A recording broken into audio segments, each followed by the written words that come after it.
Delhi NCR के कई स्कूलों को चारशंबे की सुबह ईमेल के जरिए बम की धमकियां मौसूल हुई, जिसके नतीजे में तलबा को एहतियाती तौर पर इनखला किया गया। रिपोर्ट्स के मुताबिक कल 50 स्कूलों को ये धमकियां मौसूल हुई।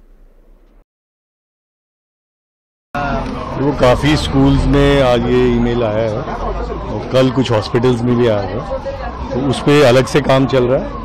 बाकी जैसा अभी आपने देखा, एलजी साहब इस डीवी स्कूल में आए थे मॉडल टाउन में, तो इस प्रकार काफ़ी स्कूल्स में कॉल आई है। हमारे ऑफिसर्स सब जगह मुस्तैदी से चेक कर रहे हैं, इवैक्यूएट भी कर रहे हैं और थॉरो चेकिंग चल रही है। बॉम्ब डिस्पोजल स्क्वाड, बीडीटी हैं, स्निफर डॉग्स हैं, फायर ब्रिगेड को भी स्टेशन किया हुआ है।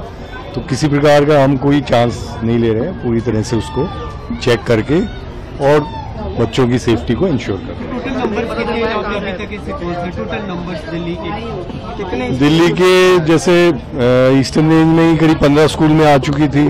कुछ आपके यहाँ मेरे ख्याल 8 स्कूल इनके नॉर्थ वेस्ट में हैं, सेंट्रल में भी कुछ स्कूल्स हैं, मतलब पूरे दिल्ली में ही काफ़ी स्कूल्स हैं।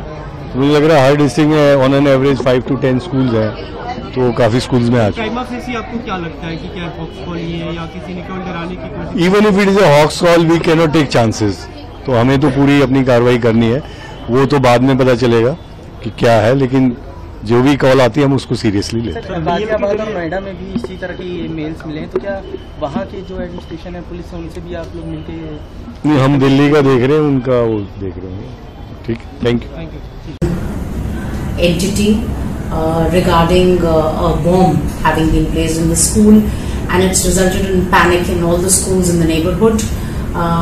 I would only request as an educator that yes, the schools which have received a threat must respond appropriately to the threat and take care of the safety and security of all the children in the school premises and do whatever it takes to keep them safe.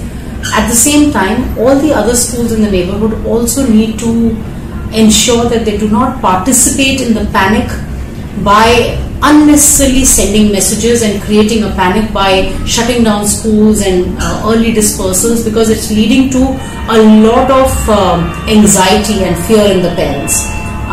It's imperative that as educators we deal with these kind of situations maturely, so that we do not participate in rumor mongering and do not create panic without a justifiable reason for it. Thank you.